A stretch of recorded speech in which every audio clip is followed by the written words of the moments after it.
कराची से खबर आई है, सदर में 7 मंजिला इमारत की चौथी मंजिल पर आग लग गई। आग लगने की इतला पर फायर ब्रिगेड की टीमें रवाना हो गई हैं। सदर में 7 मंजिला इमारत की चौथी मंजिल पर आग लगी है। आग लगने की इतला पर फायर ब्रिगेड की टीमों को इतला दी गई है और फौरी तौर पर फायर ब्रिगेड की जो टीमें हैं वो जाए हादसा पर इस आग को बुझाने के लिए पहुंच चुकी हैं।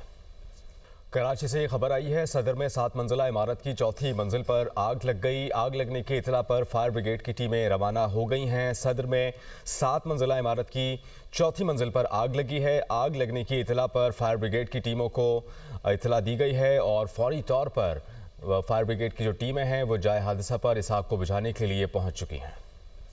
कराची से खबर आई है, सदर में 7 मंजिला इमारत की चौथी मंजिल पर आग लग गई। आग लगने की इतला पर फायर ब्रिगेड की टीमें रवाना हो गई हैं। सदर में 7 मंजिला इमारत की चौथी मंजिल पर आग लगी है। आग लगने की इतला पर फायर ब्रिगेड की टीमों को इतला दी गई है और फौरी तौर पर फायर ब्रिगेड की जो टीमें हैं वो जाए हादसा पर इस आग को बुझाने के लिए पहुंच चुकी हैं।